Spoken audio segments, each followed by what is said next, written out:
Zdaj bi pa jaz z veseljem vas pozdravil na tem zadnjem delu našega današnjega kolokvija, in sicer gre za panelno razpravo,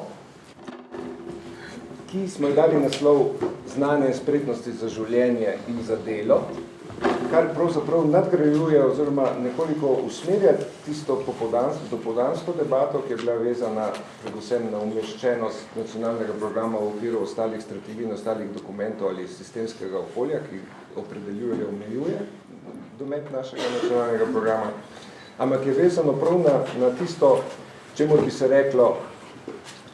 reklo, kar je na Zvonkinem zadnjem slajdu, zadnji drsnici bilo prikazano. To se pravi, za vse ravni uporabnosti znanja, znanje za življenje, znanje za delo, znanje za družbo, ali v tistem izrazu znanje kot socialni kapital, znanje kot človeški kapital, znanje kot kulturni kapital. Sogovorniki so taki, da se mi zdi, da si lahko obetamo zelo dobro razpravo in se mi pa zdi, da bi ne bilo dovolj smotrno, če bi recimo po vsaki od teh njihovih uvodnih predstavitev tega, kar imajo zapovedati, odpirali razpravo. Če mi dovolite, bi jaz vseeno predlagal, ker je potem možno, da bomo že po ta prvem porabili ves čas. Jaz mislim, da bi vsakemu dali možnost, da v nekem normalnem okviru 5 do maksimalno 10 minut pove, kar ima zapovedati, in da potem se na to kasneje, ko bomo vse slišali, odzovemo ali s komentarji ali z vprašanji, če se strinjate.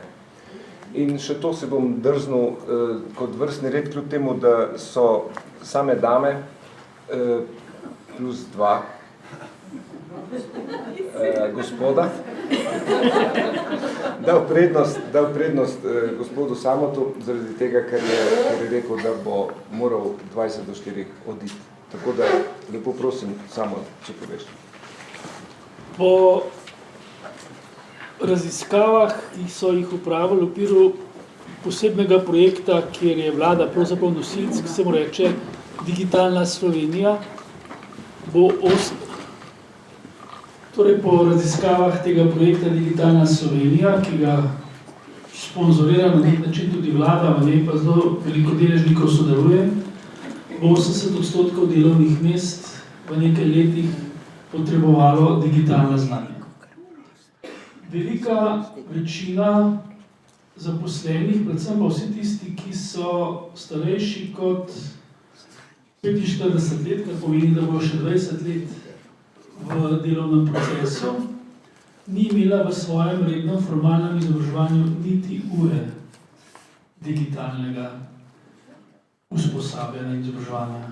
Pa tudi tisti, ki so imeli, opozarjajo, da so imeli usposabljanja in izobraževanja na način in vsebinami, ki jih danes pravzaprav tudi v digitalnem svetu ni več. Tako da za mene predstavlja to poseben izziv, kako bomo mi ohranili digitalno kompetentnost na takem nivoju, da bomo lahko obvladovali vse procese. Drugo, kar bi mogoče v tem kontekstu razprave poudaril, je to znanje in spretnosti za življenje. Življenje in delo se danes vse bolj prepletata in opažamo, da je ta funkcionalna nepismenost v naraščanju s kompleksnostjo vseh teh odnosov, v katere vstopamo. Ta verzija do usposabljanja izobraževanja, ki se približuje polovici pri starejših, je tako zelo trdna in mislim, da je za prihodnost te strategije, ki jo bomo postavljali, predvsem pa akcijskih načrtov ključno, da bomo to zmanjšali in da ne bo samo vrednota se usposabljati in izobraževati, da ne bo samo obveznost, tako udeležencev tega, kot tudi delodajalcev in verjetno še kakšnega deležnika pripravljati tovrstne programe, ampak da bo to postala neke vrste vsakdanja kultura in način življenja v Sloveniji. Hvala lepa. Jaz mislim, da bi kar mogoče Petra nadaljevala. Petra je tukaj tudi zaradi tega, ker je tako vodila PIAK raziskavo, kot je zdaj upeta v raziskavo o life skillsih, pač življenjskih veščinah. In bi prav na to temo povezave med spretnostmi, ki so vezane na delo, in spretnosti, ki so vezane na življenje, in kolikor vem, imela nekaj zanimivih istočnic. Lepo prosim. Ja, hvala lepa. Večkrat te bom tudi tebe presenetila, Peter, jaz sem še malo drugače razmišljala.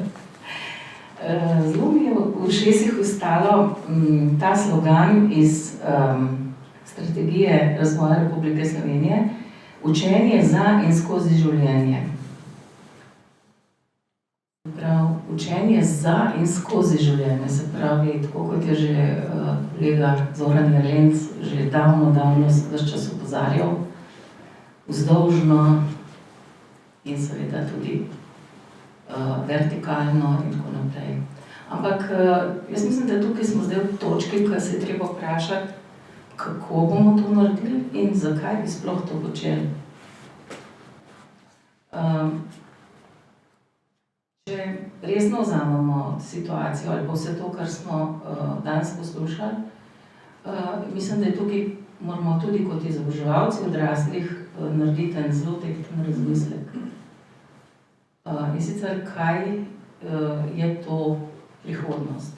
Ker če razmišljamo o dometu tega, in to je en tak smel naslov posveta, oziroma kolokvija, o dometu dokumentov, o katerem se pogovarjamo, mislim, da je treba tukaj potem iti v globino in se vprašati temeljna vprašanja. In jaz bi se tukaj vprašala o prihodnosti. Če smo izobraževalci odraslih in vemo, da smo izobraževalci odraslih takrat, kadar imamo določeno poslanstvo, torej kakšno je naše poslanstvo v zvezi s to prihodnostjo. In pred tem mislim, da je pomembno vprašanje, ali bo ta prihodnost lepa, a mi izobražujemo za prihodnost, ki bo lepa. Danes je bilo večina nekako prispevkov ali pa dokumentov po mojej sodbi usmerjeno v prihodnost, ki bo lepa. Vendar pa, če resno vzamemo recimo tudi futuristične študije, vidimo, da je prihodnost lahko tudi samozmerna. Kar pomeni, da bodo pogoji, ki jih danes živimo, bistveno okrnjeni, da bomo imeli drugačne izzive in veliko težje pogoje, tako za življenje, kot za učenje, kot za delo in tako naprej. In seveda tudi tretja stvar, da ni nujno, da kdo pa lahko trdi, da prihodnost ne bo v bistvu težka oziroma celo tragična. In če mi resno vzamemo svoje poslanstvo kot izobraževalci odraslih, ki naj v bistvu prosvetljujemo za to, da bodo ljudje lahko, se pravi, kot se učili za in skozi življenje, potem mislim, da je tukaj na mestu en razmislek. Kakšna je tista prihodnost, oziroma kot stroka, v kateri smeri razmišljamo, ali so naši pogledi tukaj v tej smeri čist razčiščeni. In tukaj le noter se mi zdi, da že paše vprašanje, ali življenje za delo, ali življenje za, torej ali učenje za delo, ali učenje za življenje. Jaz mislim, da ta antagonizem je itak umeten, se pridružujem predhodniku. Mislim, da tukaj ni več tega vprašanja, oziroma tudi ni več zelo smiselno. Potem, kakšno je seveda v tem kontekstu, v tem razmisleku, če razmišljamo o dometu tega dokumenta, se pravi, kaj potem bi se jaz vprašala, kaj je nemoč in kaj je naboj ali pa moč izobraževanja odraslih, v čem? Seveda, prva misel je vera v učenje, prosvetljevanje, resnica, tudi ne glede na lepo podobo ali pa grdo podobo družbenih procesov, ki so pred nami. Danes je bilo veliko govora o kritičnosti, svobodi duha In pa seveda tudi nekaj besed o tem, da smo kot nek branik humanosti. Tukaj mislim, da samo s tem, če bomo v bistvu res poskušali razumeti trenutek ali pa čas, ki je pred nami, ali pa izzivi, ki so pred nami, se na tak ali drugačen način je bilo danes veliko govora o tem, z podatki, z tem, da so že tudi strategije razvite, se pravi, so podatki tudi že javno pripoznani. Mislim, da je pač eno ključnih vprašanj tudi, ali mi kot stroka tudi mislimo in analiziramo bolj sofisticirane oblike v bistvu družbenih pojavov, ki mogoče niso tako fajn, pa tako pozitivni, kakor bi si mogoče mi želeli. In torej, spet tukaj tisto vprašanje, za katero prihodnost bomo mi usposabljali oziroma razvijali spretnosti odraslih. Potem pa sem si morala skicirati, zaradi tega, ker se zdi, so to neke razmisleki, ki so težki razmisleki, o katerih v bistvu pa je vseeno treba razmišljati. Naslednje vprašanje se mi zdi naslednja tema, pomembna točka, ali ima izobraževanje odraslih dolžnost oziroma pravico posegati v vizijo razvoja države. Se pravi, če mi spoznamo določene procese v družbi, ki niso koristni, ali imamo pravico zdaj posegati celo v strategijo, ali je naša naloga, da delujemo na področju izobraževanja odraslih in v bistvu ribarimo v tem ribniku, ali je naša dolžnost, da segamo čez. Jaz tukaj ne bi hotela implicirati, seveda, da segajmo čez. Samo postavljamo vprašanje in bi ga nekako resnost tega vprašanja ali pa, kako bi rekla, dilemo ilustrirala takole. Poznamo rezultate PIAC, ki so nam razkrili, kakšno je stanje spretnosti v populaciji. Tudi začenjamo razumeti, kakšne so posledice ugotovitev, ki jih je nekako iz vseh podatkov, iz vseh držav ekstrahirala OECD. Torej, katere so tiste zakonitosti, ki so nekako univerzalne, v katerih do zdaj nismo mogli z gotovostjo reči, kaj je z njimi. In ena od teh je tale. Znanje lahko pridobivamo pravzaprav danes kjerkoli in kadarkoli. To več res ni problem za motivirane ljudi. Spretnosti so pa neko področje, kjer je pa potreben sistematičen razvoj, dolgo časa trajajoče učenje, ponavljanje in posebne veščine tistih, ki pomagajo pridobivati te spretnosti skozi nek proces. In tega običajno posameznik ne opravi čisto sam. Pravi, da mora pri tem sodelovati družba. In eno od nespornih spoznanj tudi tako, bom rekla, z ekonomskega vidika, OECD je izračunal, da pač tisti ljudje, ki imajo nižje spretnosti, so ekonomsko drsijo na rob, na obrobje, in tisti seveda, ki imajo boljše spretnosti, kot je bilo že tokrat rečeno, so bolj konkurenčni in tako naprej. Enako je tudi z gospodarstvi, enako tudi z družbami. Končala bi s tem,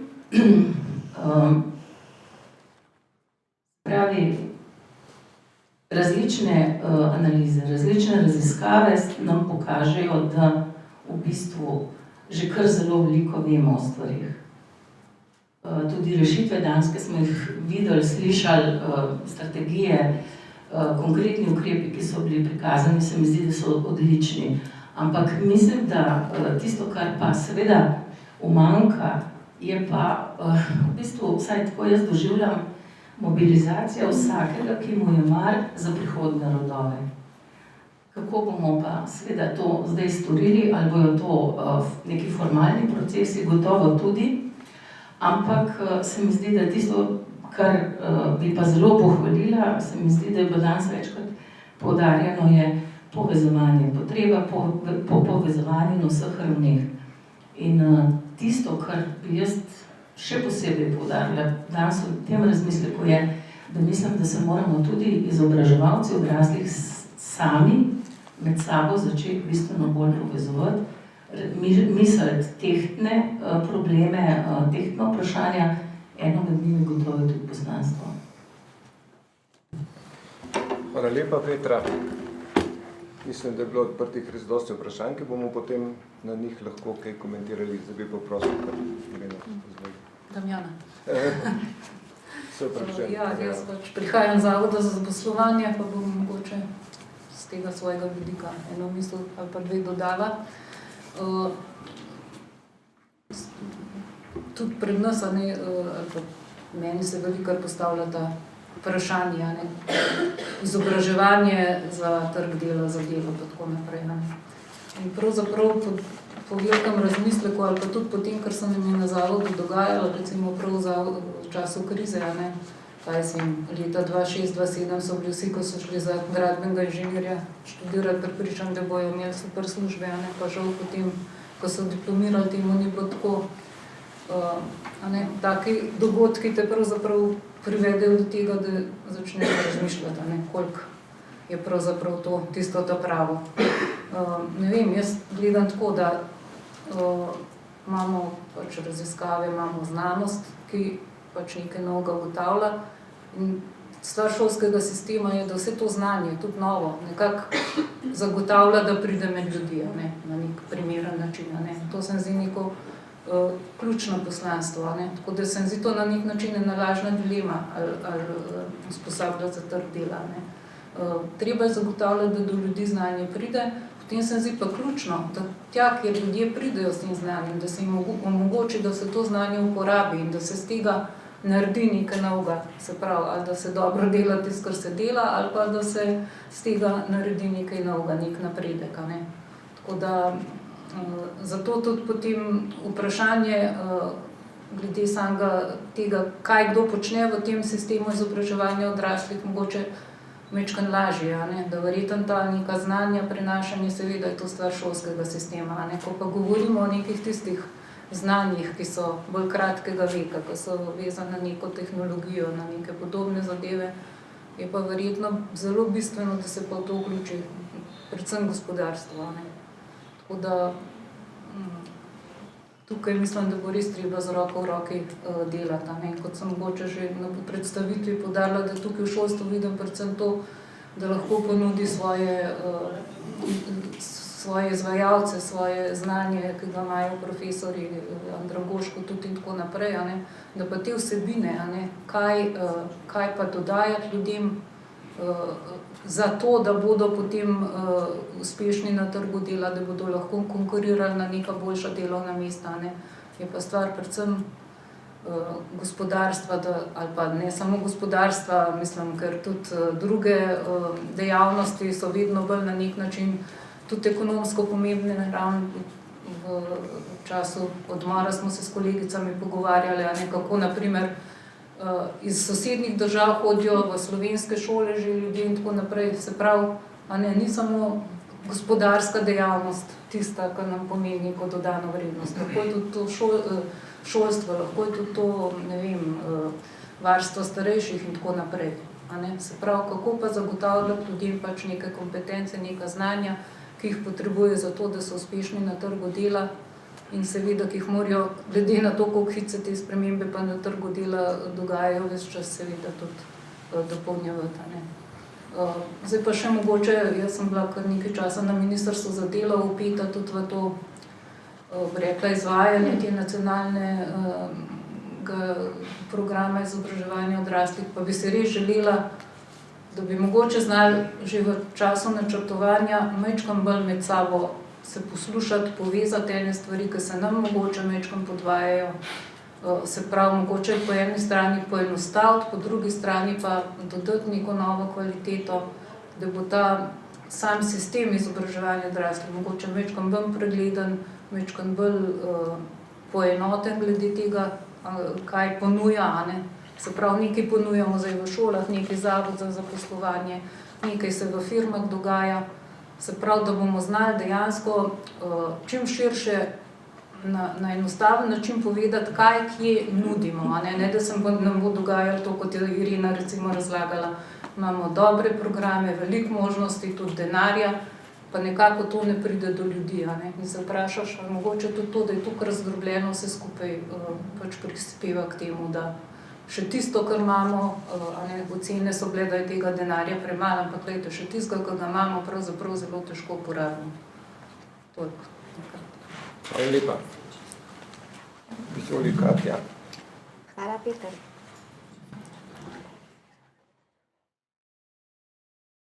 Pričakovanja. Kaj pričakujete, kaj naj povem? Zdaj, recimo, mi se pri koncipiranju nacionalnega programa že tretjič zdaj ukvarjamo oziroma nekako dajemo precej poudarka na teh tako imenovanih prednostnih področjih. In že takrat leta 2004-2003 se nam je zdelo pravzaprav kar en uspeh, ki smo ga dosegli, da smo ohranili prvo prednostno področje kot splošno neformalno izobraževanje in to smo na nek način jemali kot, da je to tudi prioriteta po vrstnem redu, ne samo, da je eno od prioritet. In zdaj, že danes, ko smo samo Sonja je predlagala, da bi prioritetni vrstni red prioritetnih področij ostal enak kot je bil. In potem seveda med samimi ostalimi razpravljavci in tudi glede na našo temo tukaj, kjer moram to reči, da ta in delo ne pomeni ali, ne. To ni ali spretnosti za življenje, ali spretnosti za delo. To je v resnici prav nalaž tako formuliran naslov, da prav debata teče tako, kot je. In zaradi tega me zanima iz perspektive recimo priprave nekih programov ali OP-ja za prihodno perspektivo, ali se ti zdi, da bomo imeli še vedno priložnost dati razmeroma velik poudarek splošnemu neformalnemu izobraževanju, ali se ti zdi, da bo zaradi vseh teh trendov, ki so v Evropi in tudi, kjer so nasplošno tako velik poudarek na zaposljivosti, mogoče pri tem malo omejeni. S tem, da seveda, če to navežemo na to, kar je povedal samo, okrog digitalnosti in okrog tega, kjer je pa eklatantno, da gre pravzaprav za neke usposobljenosti oziroma za neke veščine, ki so naše, ki jih uporabljamo tako na delu kot v življenju, ampak recimo prav za tisto, čemur se reče kulturni kapital.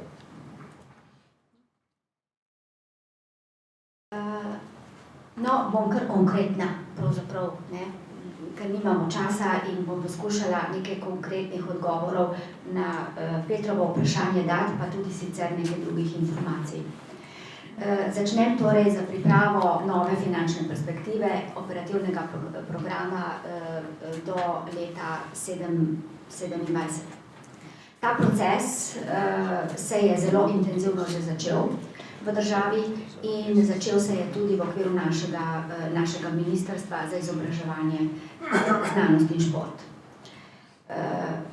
Usmeritve, ki jim sledi naše ministrstvo in smo jih v teh začetnih pripravah v sodelovanju s politiko našega ministrstva že predvideli, sledijo ukrepom, ki smo jih začeli že v tej finančni perspektivi. Torej, če govorimo o prvem prednostnem področju, o izboljšanju temeljnih zmožnosti prebivalstva in če govorimo o splošni izobraženosti, da, tudi v naslednji finančni perspektivi je to ena od prednostnih tem, ena od prvih prioritet. Poseben poudarek so ranljive skupine, čeprav v tej fazi tako podrobno ukrepov seveda nismo opredeljevali, vendar odgovor je ja. Torej sledimo bom rekla, kontinuirano začetemu procesu in tudi trdno verjamem, da to, kar razvojno dela Andragoški center v tej finančni perspektivi, se bo lahko za sredstvi novega kohezijskega paketa tudi implementiralo. Seveda, velik poudarek, ki ga dajemo, so podporne dejavnosti v izobraževanju odraslih. Mi vemo, prvič, da uvajamo z novim zakonom o izobraževanju odraslih javno službo, to je svetovanje v izobraževanju odraslih.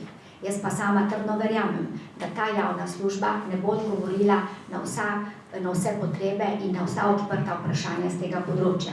Zato smo predvideli tudi sredstva za nadaljnji razvoj v okviru kariernega svetovanja, vseživljenjske karierne orientacije in tudi podpori drugih dejavnosti. Velik poudarek je na usposabljanju strokovnih delavcev in izobraževalcev odraslih, to smo posebej poudarili, to je tistih, ki ne poučujejo v javno veljavnih programih, se pravi, to niso regulirani poklici. Prav tako ostaja še vedno v ukrepih financiranje dviga izobrazbene ravni ali pridobitve prvega poklica za odrasle in na področju poklicnega in strokovnega izobraževanja tudi nadaljujemo z ukrepi že te finančne perspektive. Toliko na kratko, ker seveda bolj podrobno namreč niti ni mogoče govoriti, ker so šele prvi dokumenti pripravljeni. Seveda pa Ministrstvo za izobraževanje kot tako posega v polju izobraževanja tudi na druga področja, tako osnovnošolskega izobraževanja, rednega izobraževanja, kot tudi na infrastrukturo, kjer je tudi poudarek na računalniškem opremljanju javnih organizacij za izobraževanje odraslih.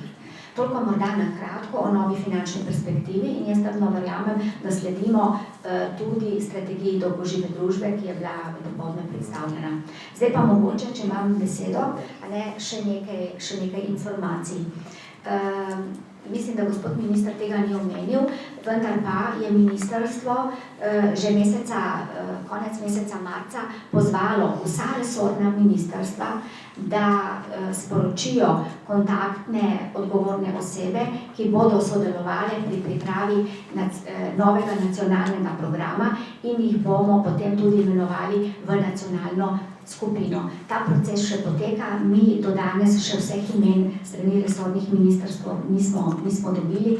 Ravno danes je minister mi je sporočil, da bo tudi sam osebno urgiral na tiste resorje, ki nam kontaktnih oseb še niso sporočili.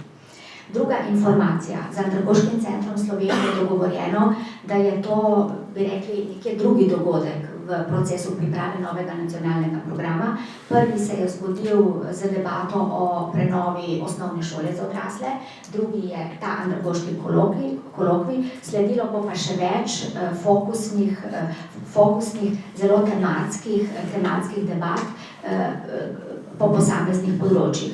Eno zelo pomembno od teh je prav gotovo pridobivanje srednješolske izobrazbe odraslih, ki je bilo vsaj v preteklosti, bom rekla, nekoliko podhranjeno področje in tudi predsednica strokovnega sveta je omenila, da seveda javnih sredstev za to področje je zelo malo na eni strani, na drugi strani pa vidimo, gospa Kontaričeva je pa povedala, da se sredstva ne da porabiti. Se pravi, mi že počasi izrabljamo možnosti oziroma že veliko odraslih, procentualno je doseglo prvi poklicno srednjo izobrazbo in seveda ni ljudi, ki bi z uspešno zaključeno izobrazbo kandidirali na sredstva. Tako da mi ta bazen počasi črpamo. Seveda, v ospredju pa bodo prekvalifikacije, mogoče celo bolj, kot so bile v preteklosti in bo potrebno preukreniti najbrž sredstva v to smer. Torej, o tem bi bilo potrebno posebej govoriti, pa tudi še iz enega vidika. Mi namreč ugotavljamo, da je pri vpisih v srednješolsko izobraževanje zelo veliko fiktivnega ali namišljenega vpisa. Po podatkih centralne evidence na šolskem ministrstvu je na letni ravni vpisanih približno od 20 do 22 tisoč odraslih, vendar zaskrbljujoč podatek je, da od teh cirka 14-15% uspešno zaključi šolanje. To so zelo alarmantne številke in verjetno bo potrebno temu vprašanju nameniti neko fokusno skupino. Potem nadalje, verjetno se bo potrebno pogovarjati z nevladnimi organizacijami, ki so v preteklem obdobju postale zelo aktivne. Tudi danes smo slišali dopoldne razpravo predstavnika ene nevladnih organizacij. Seveda teh nevladnih organizacij je veliko in čedalje več in prav je, da se najde nek primeren dialog z njimi oziroma nek način, kako upoštevati njihove predloge in njihov glas. Nadalje, pomembna tema je poklicno in strokovno izobraževanje odraslih za pridobivanje kvalifikacij, izpopolnjevanje in usposabljanje.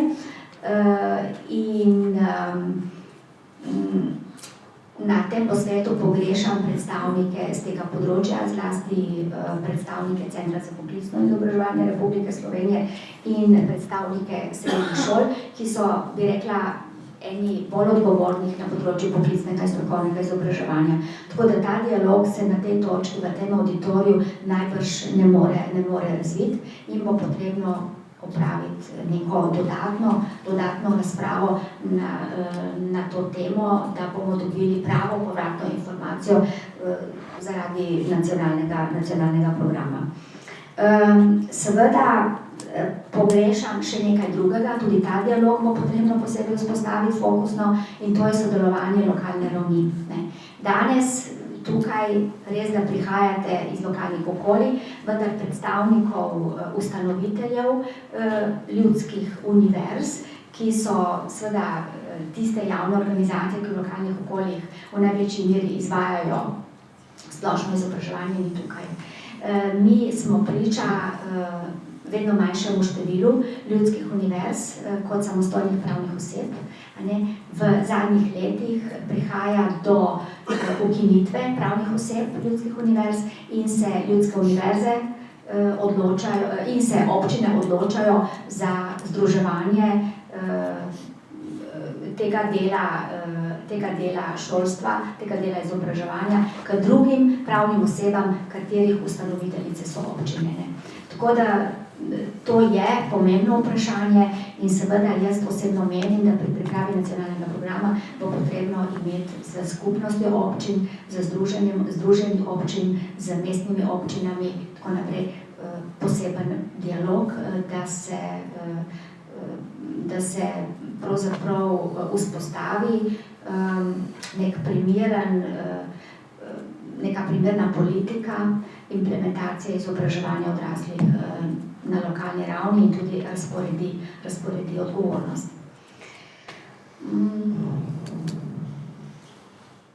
Moram reči, da... No, jaz ne bi tu nadaljevala, mogoče bi še kakšno vprašanje potem bilo, pa bi odgovorila. Pač izvajanje, Katja je precej razširilo tematski okvir, ki smo si ga zadali tako v kolokviju kot v tej okrogli mizi, ali kakšni že panelni razpravi, ampak seveda so ta vprašanja zelo dobrodošla, oziroma te informacije, tako da najlepša hvala. Zdaj imam jaz eno vprašanje. Glede na to, da gre gospod Samo čez 12 minut, da nas zapusti, bi jaz vseeno odprl to možnost, da kdor bi imel kakšno vprašanje direktno za njega, oziroma da se mu zdi, da bi bil on najbolj kompetenten, da na to odgovori, da si ga zdaj postavi. Ja, lahko, čeprav me skozi zateraš danes. Ampak jaz se strinjam in imam prvo vprašanje za odhajajočega. Ja, recimo, mene zanima, kako vi opredeljujete te digitalne spretnosti. Ker danes se mi zdi, da mladi, recimo, v veliki meri obvladujejo, brez posebnega usposabljanja. Zdaj, a je to za vas tudi programiranje, ali je to zgolj rokovanje z vsemi novimi tehnologijami? Rokovanje z vsemi novimi tehnologijami. To je digitalna spretnost. Ja, zato ker od storitev, recimo gostinstva, prevozov, Konec koncev, če pogledamo avtomehanika, ne, pred 10 leti so avtomehaniki znali popraviti avto, ki se je pokvaril. Ne. Danes, če ne priključijo zraven računalnika, vam ga ne bojo, boste ostali tam sred ceste, če karikira malce. Skratka, digitalno nas bo vse prevzelo in v kakšni smeri bo to šlo, jaz nisem ekspert, da bi to povedal, ampak skratka, ne bo več poklica, da bi ga lahko upravljal brez tega, da bi poznal digitalna znanja. Vse storitve, prišli bojo vaše stanovanje, popravljati vodovod, dimnikar in tako naprej, vse bo povezano z nečim, kar bo zahtevalo digitalna znanja. In seveda tudi digitalni način razmišljanja. In kot ste rekla, ne, mladi sploh niso problem, se že osnovnošolci in že prej ovladajo pristope in potem tudi razmišljajo na drugačen način. Problem smo mi, starejši, ki nikoli nismo bili, ali pa ki smo se socializirali brez vseh teh tehnologij in znanj in seveda tudi nismo bili deležni tega usposabljanja in izobraževanja. To bo tudi zelo težko prvič motivirati in drugič preklopiti, ker gre za drugačne pristope, razumevanja, logike in tako naprej. Ampak po drugi strani, ne, recimo, danes smo ogromno govorili o tem, in gospa je rekla, da so starejši še ena taka rezerva na trgu dela, ne, ki jo bo treba počrpati. Kdo še? Bilo je rečeno, da bi treba spodbuditi, zakonsko urediti, da se upokojenci lahko zaposlujejo o polni zaposlitvi in tako dalje.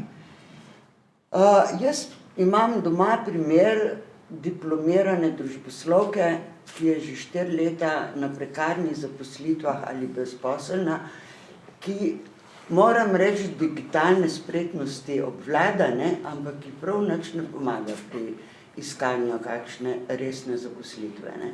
Tako da tu se mi zdi, zdaj po eni strani bomo zelo skrbeli za starejše, jih usposabljali, imamo pa rezervo mladih brezposelnih družboslovcev in humanistov, ne, o tem danes prav nismo govorili, govorimo o tehničnih kadrih, o kadrih za gospodarstvo, imamo pa dejansko veliko rezervo teh profilov družboslovcev, humanistov z digitalnimi spretnostmi, o katerih ne razmišljamo, in na Zavodu za zaposlovanje jim rečejo, ja, ker boste aktivni, ne, pa bodite prostovoljci, pa se bo, ne, tako.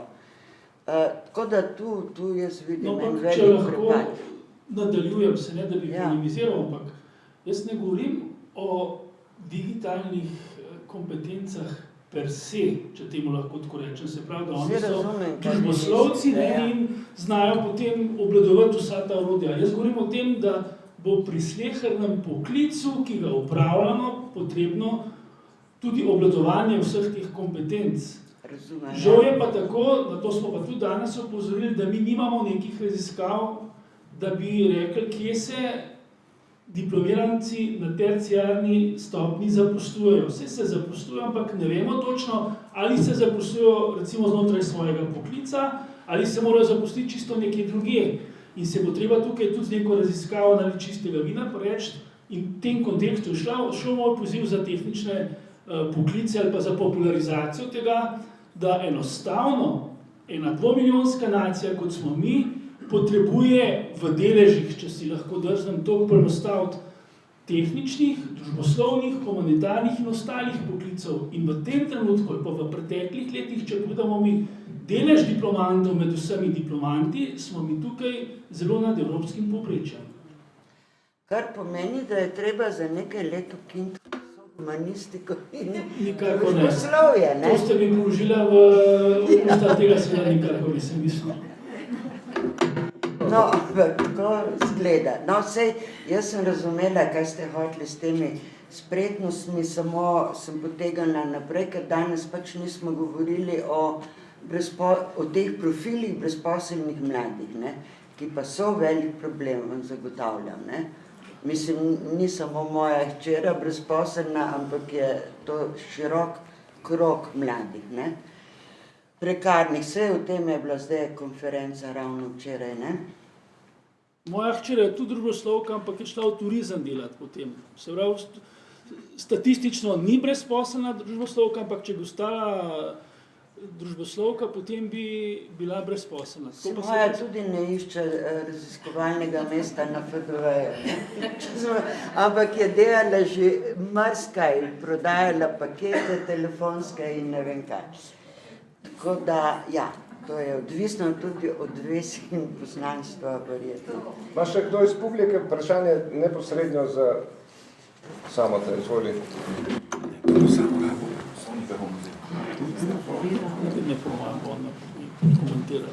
Da vas še izkoristimo, jaz bom precej konkretna. V duhu seveda nadaljnjega dela procesa in nastajanja novega nacionalnega programa izobraževanja odraslih, ker se mi zdi ta pot ključna in zaradi te smo danes tukaj. In ker ste vi predstavnik delodajalcev, vsaj tako vas, bom rekla, percipiramo, cela publika, se mi zdi vendarle pomembno zaradi samega procesa in zato, da bomo čim bolje uglašeni po tej poti, pridobiti seveda v dobršni meri glas gospodarstva, kako bomo načrtovali naprej seveda cilje in vso vsebino in potem ukrepe v nadaljevanju, ali pa če želite akcijski načrt, karkoli že mu bomo rekli, katere poti oziroma katere možnosti vi v tem trenutku vidite, da pridobimo pravzaprav, bom rekla, glas gospodarstva v dialog na tak način, da bomo lahko čim bolj konkretno delali. Ali so to mogoče kakšni vaši dogodki, ali so to kakšne strukture. Z vidika governance me zanima pravzaprav, kje vi vidite možnosti, da mogoče odpremo še kak forum v procesu nastajanja novega nacionalnega programa. Hvala. V gospodarstvu se je v zadnjih letih stvar obrnila za 360 stopinj, oziroma za 180 stopinj, kar pomeni, da je problem kadrovske vrzeli, kompetenc, spretnosti postal ključen problem za nadaljnji razvoj gospodarstva. In zato je tudi pripravljenost tako v podjetjih, kot v teh asociacijah, ki zastopamo podjetja in gospodarski sektor, seveda bistveno drugačna, kot je bilo pred leti in se lahko, najbrž ne bova zdaj tehnično, kako to speljava, konkretno sem jaz na zbornici za to zadolžen, lahko zanesete na to, da je pripravljenost, pa tudi zavedanje odgovornosti, ki jo imamo za nadaljnji razvoj, tudi razvoja spretnosti v Sloveniji primerno in mislim, da ga bomo lahko kapitalizirali. Pa zdaj še na koncu eno mogoče malo bolj provokativno, ampak tudi mišljeno za samo tam. Meni bi mora ta delati. No, delati. Hvala lepa. Mogoče vam pa ugasnega. Tak ni digital. Namreč gre za to, da mi dejansko imamo eno tako planiranje v dveh sporednicah. Eno je planiranje potreb po kadrih, ki nam jih nalaga gospodarstvo in tudi v resnici predviden razvoj tega gospodarstva in tehnologij. Po drugi strani imamo pa mi pač to del izobraževalski, ki je potem vezan pač in na financiranje, in na programe, in na usmeritve, in na iskanje ljudi. Ampak meni se zdi eno od vprašanj, ki se premalo odpira, je to, da ta razvoj tehnologije, ki je predvidljiv in ki jo lahko v resnici za vsaj par let naprej napovemo, za ostalo naprej pa lahko samo rečemo, da je nepredvidljiv, namreč temelji na tem, na takem načinu proizvodne in potrošnje, kot jo poznamo danes. In ta način proizvodne in potrošnje je, mislim, dovolj eklatantno se izkazal kot enostavno kot nevzdržen. To se pravi, nam nekatere tovarne, ki recimo zdaj delajo pametne telefone in ki bojo delali čez 5 let še bolj pametne telefone, nam rečejo, da bojo potrebovali toliko in toliko srednješolcev, ki bojo znali to in to delati, zaradi tega, da bojo uporabljali tiste pametne telefone. To, da so tisti pametni telefoni iz nekega globalnega stališča razvojnega, širše gledano, popolnoma brez veze, oziroma da jih ne rabimo, ker tudi teh zdaj ne rabimo, in to, da nam to nasnažuje okolje, in to, da nam to povečuje globalno segrevanje in da nam dejansko smeti cel planet, da to se noben ne vprašuje. Da v resnici, če imamo mi družboslovce, ki se k sreči, kljub temu, da vejo, da ne bodo dobili zaposlitve, so vseeno grejo usposabljati v družboslovje, v humanistiko. Namesto, da bi to podpirali in prišli enkrat do ene kritične mase tega znanja in teh ambicij in te pameti, da bi rekli, konc, ne bomo se šli več tega. To se meni zdi eno vprašanje, ki se nikoli ne odpre. Hvala lepa. No, tudi meni. To je bolj paradigmatično vprašanje, ali pa niti ne vprašanje, to je trditev, niti ne bi polemiziral, ker se mogoče lahko celo strinjam, ampak na koncu je pa zadeva taka, da mi moramo usposabljati in omogočati izobraževanje in pridobivanje spretnosti našim državljanom tako, da bodo oni dobili zaposlitev. In živimo v določenem okolju, na določeni stopni razvitosti. In ta predsodek, da izobraževanje ne sme izobraževati za konkretne potrebe gospodarstva, je seveda vrljiv. Tega že dalj časa ne dela. Zaradi tega imamo tudi toliko strukturne brezposelnosti, kot imenujemo situacijo, da imamo veliko družboslovcev in diplomantov brezposelnih, na drugi strani nam pa primanjkuje diplomantov terciarnega izobraževanja in jih uvažamo. Ampak, recimo, ko sem gledal za letošnje leto vpis na srednje šole, recimo na poklicne šole, sem videl, recimo, da se na posamezne programe za tesarje, ključavničarje, vodovodare in tako naprej vpisujejo v cele razrede po 1-2 kandidata. In seveda, mi vsi vemo, kako težko je danes dobiti vodovodarja, da ti pride nekaj popraviti. Jaz sem pred kratkim imel vodovodarja, ki je pa šel po 3 tednih in sem ga plačal 35 evrov oziroma 40 evrov na uro. Kdo med nami ima 40 evrov na uro, da lahko računa, pa še, da mu sem malo manj kot vse prinesel. Skratka, hočem samo to povedati, da je ta predsodek, da mi ne smemo izobraževati za konkretne potrebe gospodarstva nepotreben, ker tega že sedaj ne delamo.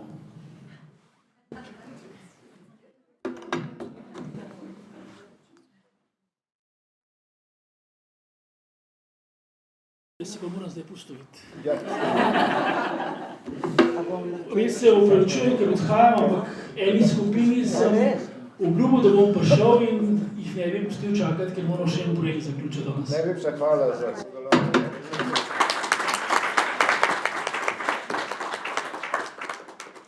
Zdaj bi pa povabil, mislim, danes sem jo enkrat že občutkal, tako da ne bi rad še enkrat, tako da izvoli Sonja. Hvala, Peter. A imaš vprašanje zame ali lahko prosto? Ne, ti si rekla, da si povedala tisto, če sem v 20 minutah nisi mogla. Aha, dobro.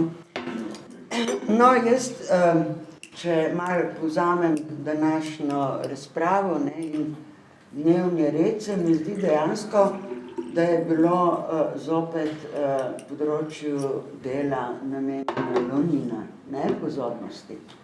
A se ti ne zdi, če pogledaš spored. Torej, poudarek na delu in če se vrnem nazaj na pripravo nacionalnega programa ali pa tudi na sedanji program, Katja pravi, da da prvo prednostno področje bo še vedno aktualno, in da bo tu gre predvsem za temeljne zmožnosti in poudarek na ranljivih skupinah. Jaz mislim, da je to premalo, da bi temu področju treba dejansko zagotoviti še več sredstev in da gre za splošno izobraževanje vsega odraslega prebivalstva. Kot sama veš, na strokovnem svetu kar naprej, kot že lani ponavljam, naprimer, da nam manjka programu aktivnega državljanstva ali kako temu rečemo, programov za demokracijo. In dejansko špekuliram, recimo, da, pa to ni samo špekulacija, to tudi OECD v svojih priporočilih piše, da je nizka stopnja zaupanja slovenskega prebivalstva v politične organizacije in politiko nasploh je lahko posledica manjka takšnih razprav. ali pa recimo nizka udeležba na volitvah, ne. Saj vemo, da nam tudi na ravni države upada, ne, ta delež. Se pravi, ne vem, a je tukaj še vedno tista miselnost, da je to neka prisila, aktivno državljanstvo, ampak preprosto bi treba razviti programe, kjer se razpravlja, ker se odprto razpravlja o problemih, ne. In to ni zgolj samo za ranljive skupine, to naj bi se vključilo ljudi po lokalnih skupnostih, ne, veliko večjem številu, ne. To je to. Se pravi, to področje splošnega izobraževanja ima po mojem tudi še ogromno rezerve, kaj se da narediti, ne. Razviti nove programe in absolutno za ranljive skupine, ampak tudi za ostale. Torej, danes mi je bilo všeč, ko je Zvonka spomnila na Delorja, ne. Jaz sem bila 96. v Cankarjevem domu, se prav spomnim te predstavitve, ko je bil Delor, ne, takrat v Ljubljani, ne, in profesor Kornhauserjeva. No, če se spomnimo na te 4 stebre izobraževanja, ne, vidimo, da samo en steber se najbolj veže na potrebe, za potrebe dela, recimo, ne, Delorjev. Drugo je, se pravi, socialne veščine, ne, osebnostni razvoj, ne, cel kup teh vsebin, o katerih ne razpravljamo, ne, in spadajo v splošno izobraževanje. Jaz mislim, da je dejansko treba v novem nacionalnem programu veliko več pozornosti namenjati tem novim programom in novim vsebinam, ne, ker vemo, da poleg aktivnega državljanstva gre dejansko tu za kulturno razgledanost in mislim, da niso samo ranljive skupine tiste, ki imajo primanjkljaj na tem področju. Zdaj, kar jaz vidim še problem, recimo, pa je dvig izobrazbene ravni, ne. In recimo, to se bo Zoran spomnil, ne, da smo na Centru za razvoj univerze leta 94 ali 95 pripravili eno raziskavo na pobudo Andragoškega centra o visokošolskem izobraževanju odraslih.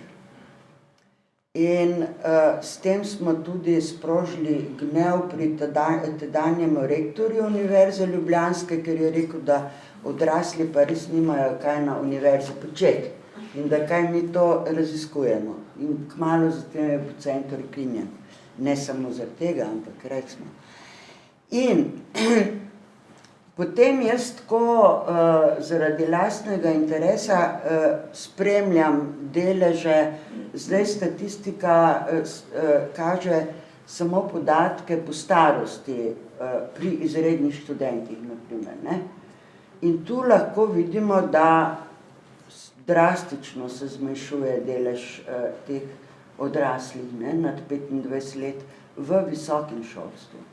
Ampak nihče tega posebej ne raziskuje in mislim, da tukaj tudi izredno odstopamo od ostalih evropskih držav, ker tam se še vedno v veliki meri in raziskuje in spodbuja to visokošolsko izobraževanje odraslih.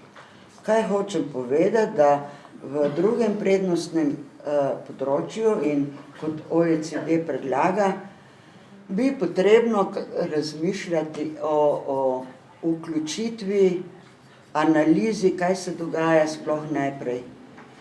Kajti jaz sem prepričana, da pač formalno in dolgotrajnejše izobraževanje lahko prispeva kljub vseh stopnjam brezposelnosti, ampak dolgoročno prispeva k neki socialni in ekonomski varnosti odraslih ljudi. Tako da jaz bi na to opozorila, ne, da se proba razmišljati v tej smeri. Ne. No, se še imam mrstaje, ampak ne, v redu se bom Jaz bi v stavljati. resnici, strašno se mi zdi pomembno to drugo prednostno področje. In sicer danes smo iz več podatkov in tudi iz več razprav ugotavljali o tej problematični skupini manj izobraženih, to se pravi enka in dvojka, osnovno šolo ali manj. In pri pozitivnih premikih, ki so na ravni brezposelnosti in vključevanja brezposelnih v izobraževanje in na ravni aktivacije na splošno cele populacije, ker se je v zadnjih 10 letih za 10 odstotnih točk povečala aktivnost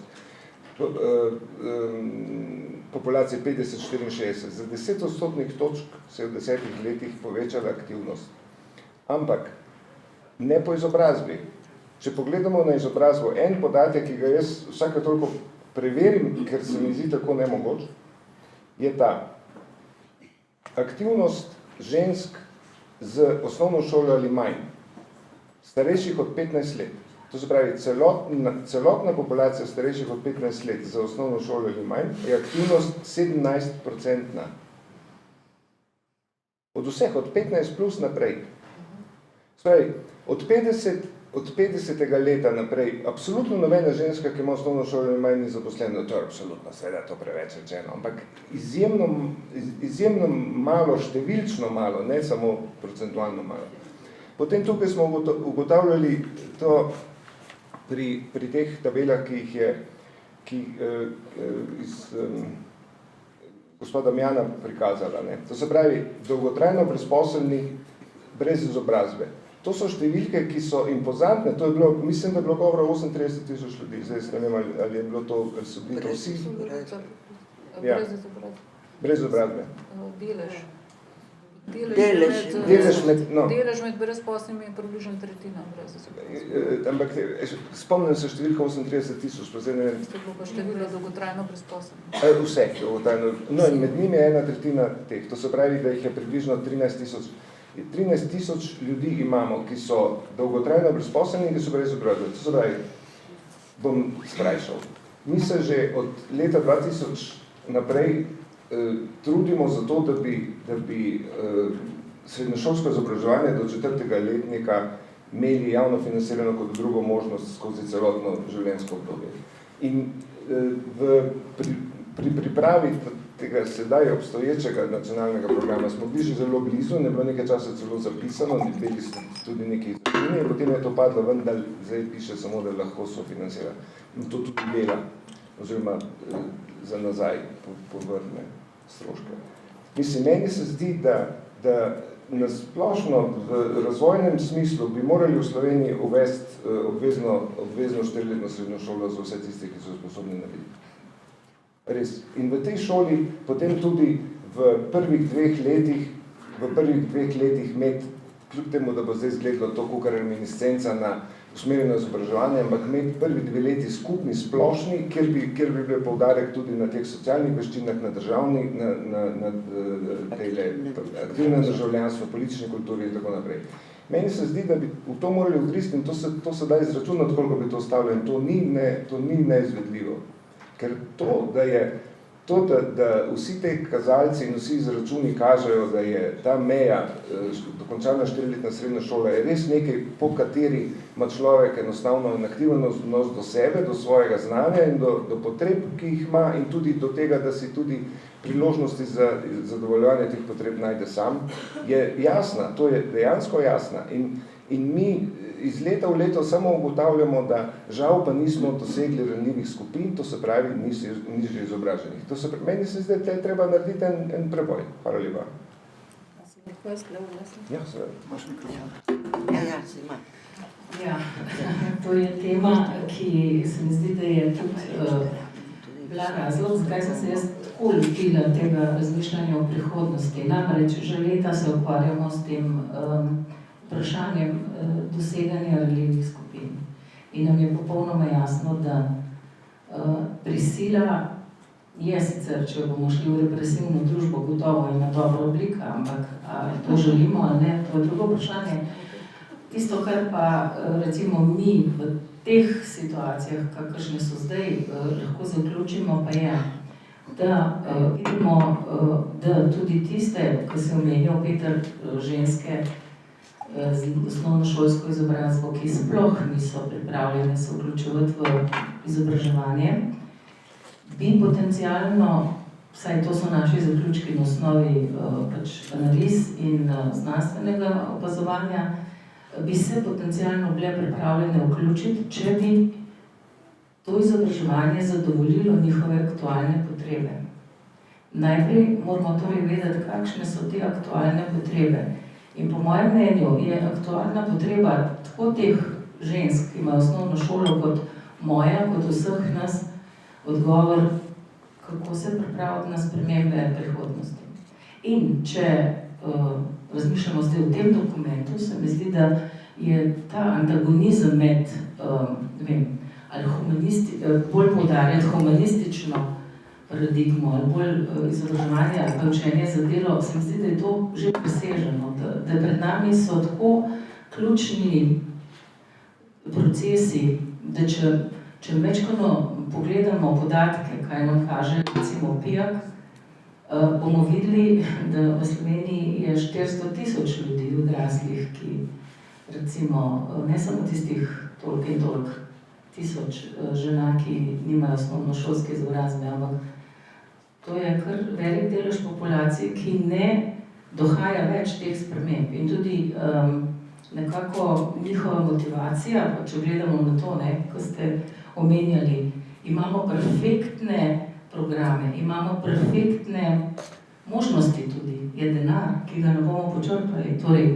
jaz mislim, da glavni problem je dostop do teh ljudi. In nam podatki kažejo, da do njih lahko dostopamo samo takrat, kadar smo proaktivni v smislu, da ponujamo odgovor na ključno vprašanje. Ključno vprašanje je, kakšno bo življenje jutri in kako bom jaz preživel jutri, če sem čisto preprosta. In hočem reči, jaz mislim, da se moramo tukaj kot izobraževalci bolj osredotočiti na to dilemo, kakšno prihodnost smo se mi odločili, da vidimo in kakšne strategije za to prihodnost smo razvili. Se pravi, tisto, kar sem prej rekla, jaz sem danes poslušala samo o strategijah za krasno prihodnost, za super prihodnost.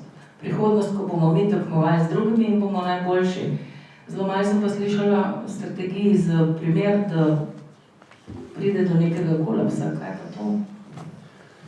Ne, leta 2050 bomo srečni, piše. Ja, gledajte, zdaj mi smo odprli, če dovolite, en sklop vprašanj, ki so izjemno pomembna, vezana na pridobitev formalne izobrazbe. Postavili smo si sami med sabo, tule, cel kup podvprašanj, na katere pravzaprav sem prepričana, tu sedeči nimamo dokončnega odgovora. Zato mi moramo v pripravi nacionalnega programa angažirati izvajalce. Ne samo vas, ampak širše v slovenskem prostoru izvajalce, ki izvajajo tovrstne programe. Že to, da imamo tako visok vpis in tako nizke izide, je svojevrsten problem. Moram povedati tudi naslednje, da mi smo na Ministrstvu za izobraževanje, poleg tega, kar je bilo že prej povedano in teče na Republiškem zavodu za zaposlovanje in še kje, uvedli poseben ukrep, učno pomoč, o kateri je bilo govora na zadnjem letnem posvetu. Mi trenutno ugotavljamo, da imamo velike probleme pri pridobivanju oseb, ki so vključene v srednješolsko izobraževanje, da bi izkoristile učno pomoč. Mi smo imeli ravno kar pogovore z izvajalci tega projekta in na terenu pripovedujejo, kako težko je motivirati osebo, ki je vpisana, da izkoristi državno subvencijo, se pravi pomoč usposobljenega učitelja. Spravi, mi se srečujemo na tej ravni z vrsto problemov, če govorimo o odraslih, ki ne spadajo v skupino mlajših odraslih, ki veliko hitreje in prej se vključijo in dokončajo osnovno šolsko izobrazbo. Hvala lepa. Veliko večji interes pa je pri seveda udeležbi v programih za pridobivanje poklicnih kompetenc, ki ne dajejo javnih listin. Hvala lepa. Zdaj bi pa jaz enostavno si drznil predati besedo auditoriju. Hvala lepa še enkrat, potem res probala na tej točki zaključiti s mojimi komentarji, ampak vendarle, ker odpiramo polje pogledov, razmišljanj in vsega tega, kar pravzaprav vemo mogoče iz domače ali pa tuje prakse. Danes sem v predstavitvah večkrat zasledila besedo motivacija za učenje in izobraževanje. In ta je naš temeljni problem. Mi imamo kar 48% ljudi, če ste si zapomnili prav, ki seveda ne želijo vstopiti kakorkoli ali pa sploh ne sodelujejo v nobeni obliki učenja in izobraževanja, oziroma mogoče celo ne prepoznavajo, pa mogoče celo informalno na tak način nekje delujejo. Kaj se mi zdi ključno? Mi se ravno kar pogovarjamo o tem, ali bomo zdaj sledili seveda potrebam gospodarstva neposrednim, bomo sledili splošni izobraženosti. Tuje prakse kažejo, predvsem sem se zdaj spomnila Irske, da pa mogoče tudi Angleži so, bom rekla, v enem fokusu na področju izobraževanja odraslih precej pragmatični. Pragmatičnost gre do te mere, da seveda pa tudi Danci, no, zdaj sem se še nanje spomnila, da izvajajo ukrepe za te ciljne skupine na tej ravni, takrat, ko govorimo o outreachu oziroma terenskem delu. In to je prišlo tudi pri naši strategiji oziroma razpravah v nekih fokusnih skupinah na pladen, da je nujno se fokusirati, in o tem se pogovarjamo tudi v Evropski komisiji oziroma tam, kjer delujemo predstavniki držav članic, da se je nujno fokusirati na potrebe, konkretne in trenutne potrebe tega posameznika in iz njih izhajati, da mu približamo vse načine sodobnega načina komuniciranja s svetom oziroma delovanja v tem svetu, bodi si v družbenem ali delovnem življenju ali pa kateremkoli drugem. Torej, jaz si mislim, zelo na povrh, ko poslušam, da nam pač ne eni ukrepi uspejo, drugi ne. Včeraj sem brala oziroma gledala poročilo zelo na hitro, zato se opravičujem, če bom preveč posploševala, ampak vseeno poročilo o uresničevanju letnega programa izobraževanja odraslih za 2018. In tam noter sem zasledila, da na tretjem prednostnem področju procentualno pravzaprav zelo slabo črpamo sredstva. Mislim, da je procent celo 75% ali nekaj podobnega. In to je pravzaprav verjeli ali pa želeli ali pa kukar ne, ali si nalijemo čistega vina, ampak vendarle je treba tudi priznati, da mi zelo slabo trkamo na potrebe realnega življenja oziroma realnih potreb, ki se nam dodajo v praksi. Torej, prosti prepis tega je, da takrat, ko načrtujemo ukrepe in inštrumente, ne preigramo scenarija do zadnjega uporabnika. In tukaj se meni zdi pravzaprav ključno, ko bomo, seveda, potem, ko bomo dorekli vsa ta prednostna področja in seveda usmeritve in najbrž tudi vizije, ampak verjetno, da ena od vizij je spodbuditi notranjo motivacijo za učenje, ker mi se zelo dobro iz vseh znanstvenih analiz in teoretskih podlag zavedamo, da je notranja motivacija tista, ki nas bo nekam pripeljala. In če te ne bomo spodbudili za učenje, če to ne bo naša krvna usmeritev in prepričanje in vizija, potem vprašanje, koliko bomo uspeli potrkati na to notranjo vest in notranje srce, ki pravzaprav zbuja in, bom rekla, vodi kolo radovednosti in potrebe po učenju. To je tisti ključ in najti, potrkati na okno in željo, da se bo nekdo učil, je tisto, kar se mi zdi pri ukrepih in inštrumentih najbolj ključno. In iz teh bi se lahko naučili, če bi seveda imeli dovolj dobre analize, kje smo zgrešili. In to je pa tista naslednja točka, ki nas pri načrtovanju naslednjega nacionalnega programa. Hvala lepa. Zoran. Ne samo narisati. Bom začel pri tem, kar je Ema omenila, motivacijo za učenje. Letošnji teden vseživljenjskega učenja je dokaz, da je v Slovencih veliko motivacije za učenje. Jaz sem bil presenečen, ko sem pred kratkim ob otvoritvi tedna vseživljenjskega učenja prebral članek novinarke, ki je napisala Slovenija na poti do učeče se dežele. Ko smo delali plakat v letu 96 za teden vseživljenjskega učenja, smo tam napisali Slovenija učeča se dežela, zelo skromno, z majhnimi črkami, kar je pomenilo, da je bil to cilj. Danes smo govorimo, in ta plakat je že boljši, ne vem, a ste ga med tem kaj popravili, ampak tu že piše Slovenija učeča se dežela z enakimi črkami kot teden vseživljenjskega učenja. To se mi zdi izjemno pomembno in tudi za nacionalni program. Mi v Sloveniji smo v špici svetovni in to, moram reči, po zaslugi Zvonke in Andragoškega centra, seveda, ki je razvijal te projekte, ki so bili v začetku ministrstvo, oziroma ko sem se jaz pogovarjal z ministrom tedanjim, nekako v ozadju. Minister Vence je takrat rekel, ja, vi boste popravili izobrazbeno strukturo v Sloveniji in izobraževali brezposelne. To je bila njegova želja. Jaz sem rekel, gospod minister, to je gašenje požarov oziroma reševanje nekih kriz, mi pa želimo razvijati kulturo učenja.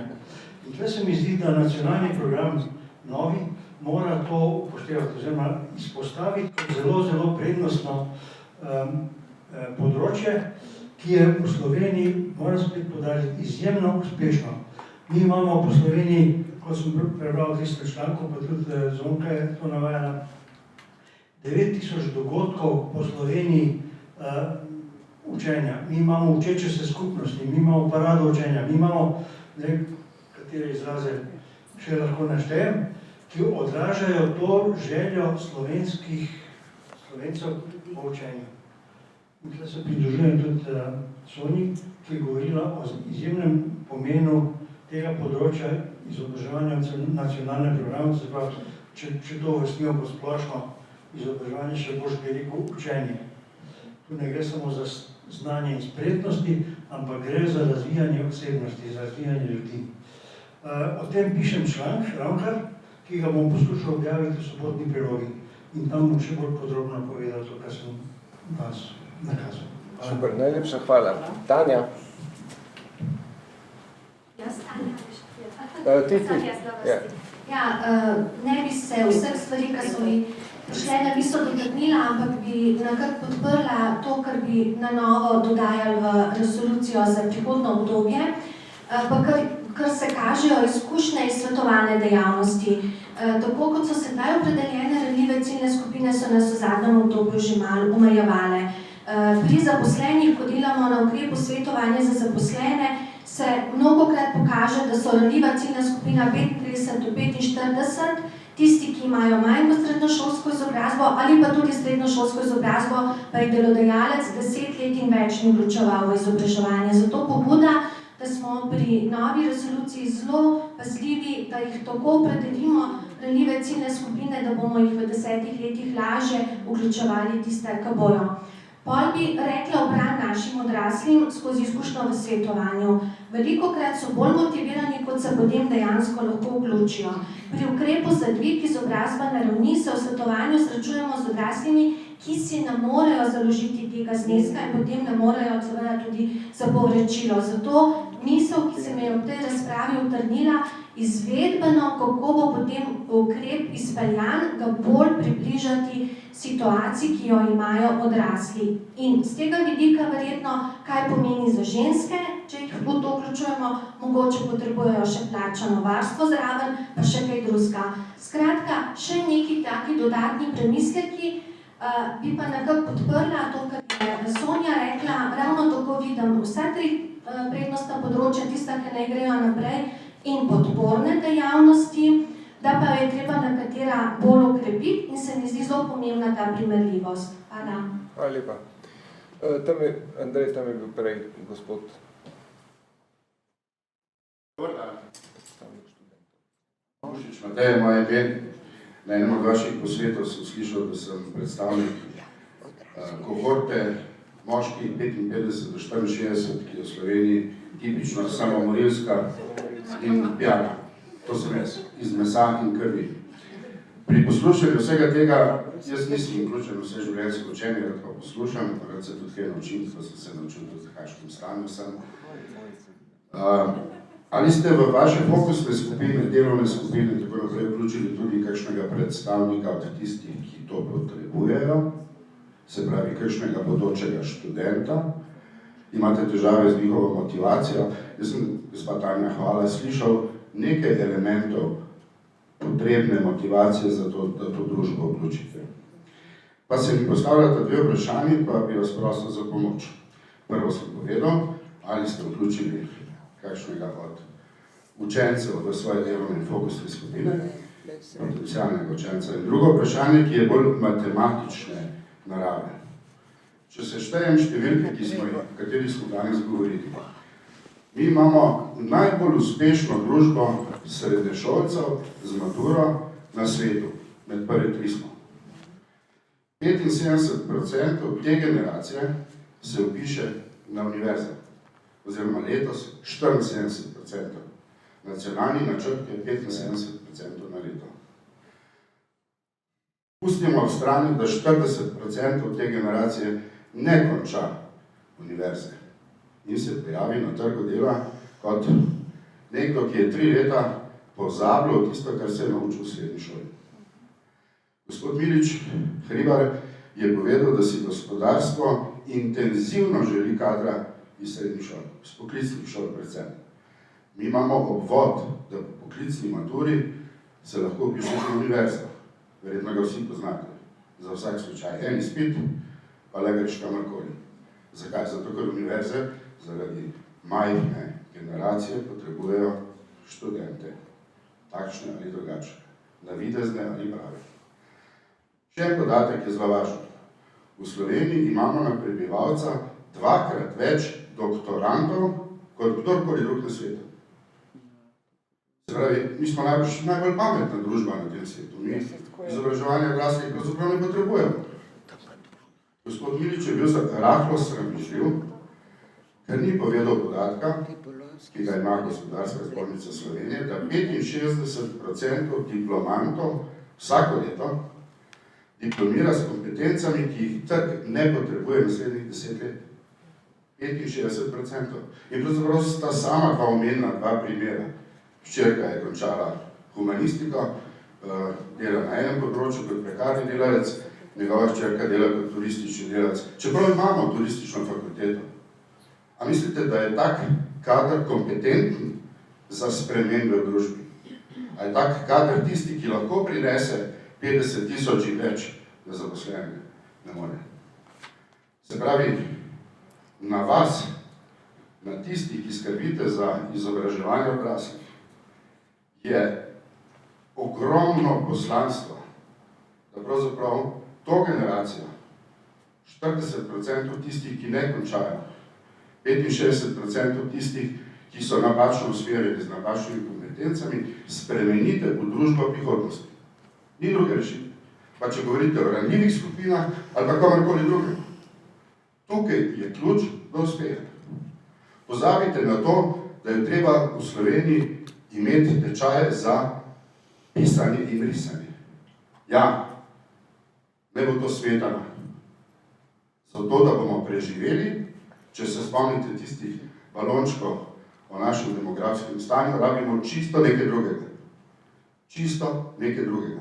In program, ki ga pišete, je ključnega pomena za uspeh Slovenije v naslednjih letih. In če ne boste vključili uporabnikov v snovanje tega sistema, potem ste zgrešili pot. Hvala. Hvala lepa. Andrej. Ja, tukaj imam jaz enega.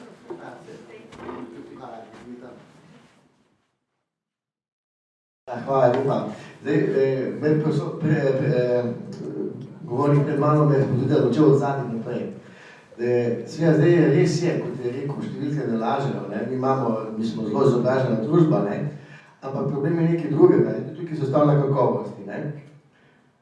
In vsekakor infrastruktura, programi, prekvalifikacije in tako naprej, motivacija in tako naprej. Ampak, če bi imeli sistem, ki bi bil dosti kvaliteten, potem bi bili ti kadri najbolj perspektivni za prestrukturiranje.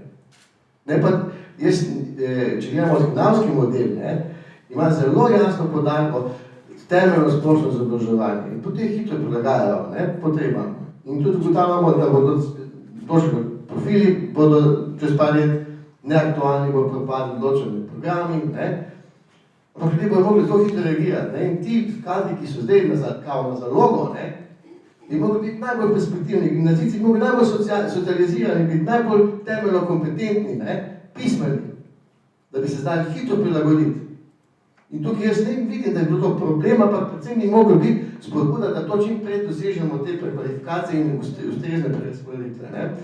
Bi se pa tukaj navezal naprej na EMO, ne samo motivacija. Na tiste, ki o tem, ko je govorila že Tanja, to so že pri nas, te že imamo, so to ne moramo tako naprej. Tisti, ki so popolnoma neaktivni, tisti, ki so nevidni, tisti so problem. In velika količina teh ljudi, nas čaka. Zdaj, in jaz se toliko spomnim pred nazaj, ko je bilo Cipr predsedoval Evropske unije, bo predstavljeno zelo pomembno ekspertno poročilo komisije, Evropske komisije na temeljnih kompetencah.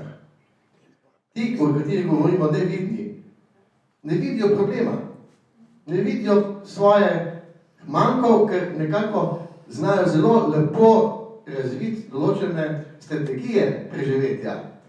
Bodi si doma v domačem okolju, bodi v delovnem okolju in ne vidijo svojega primanjkljaja. Se pravi, poleg motivacije, poleg terenskega dela, je treba definitivno razvijati nove pristope strategije do teh ljudi. Se pravi, zelo so konkretni, zelo racionalni in če ne vidijo realnega rezultata tega izobraževanja, se ne bodo vključili. Zdaj, da mi rečemo, imam bo bolje v življenju, še nič ne pomeni. Konkreten cilj, rezultat morajo videti in potem se bodo vključili.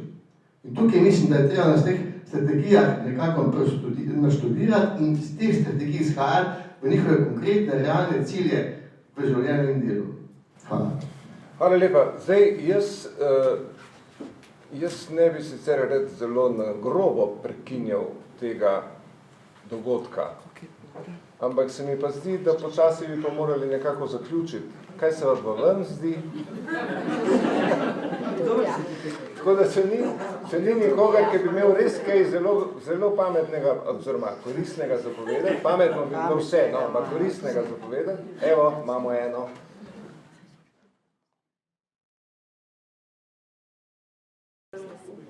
Zaključni govor mogoče samo ideja, ker veliko modrih ljudi je danes že povedalo veliko modrih misli.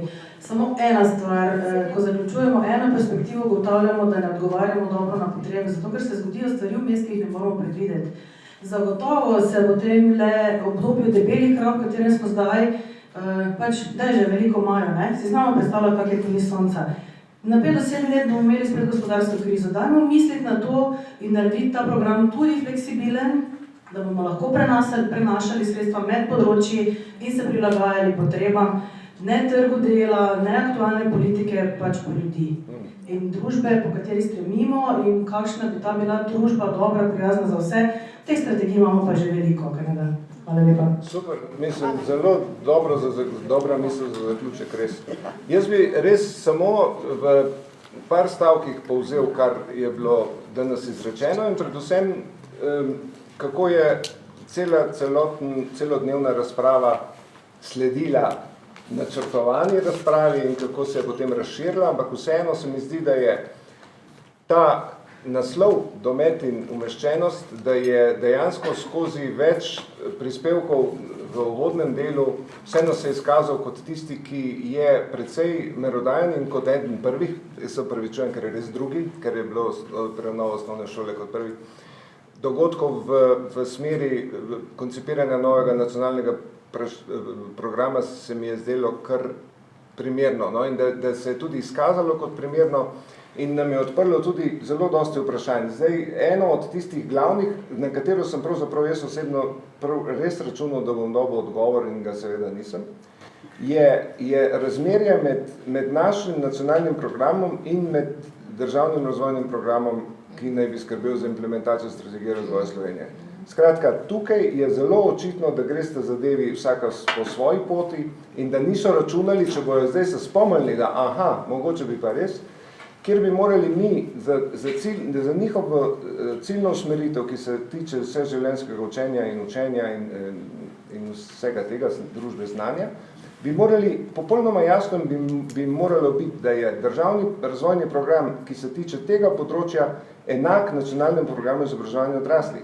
In tega enostavno, na to sploh ne razmišljajo in sploh koncipirajo popolnoma tudi na druge delovne skupine, medresorske skupine in nekaj imenuje vlada, nekaj imenuje SVRK, nekaj se dela v tem okviru in enostavno te zadeve so popolnoma neuravnotežene in neusklajene.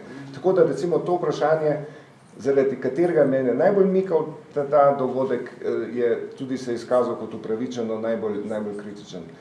Drugače je bilo pri strategiji dolgožive družbe, ker je bila dejansko ponujena roka, ker oni niso še naredili tega koraka, ki ga bomo zdaj lahko naredili skupaj.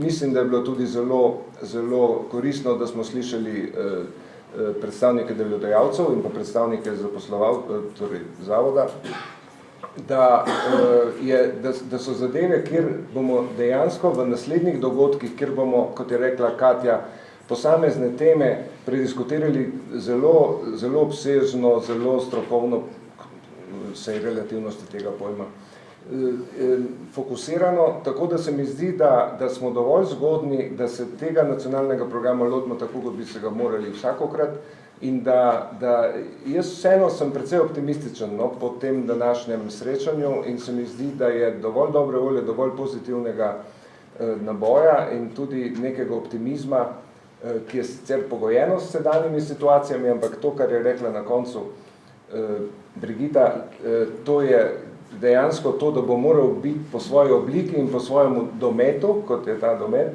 fleksibilen. To dejansko bomo poskušali doseči, kljub temu, da prav pri tem bomo pa precej omejeni seveda sistemskim okoljem, predvsem SSR-ovskim.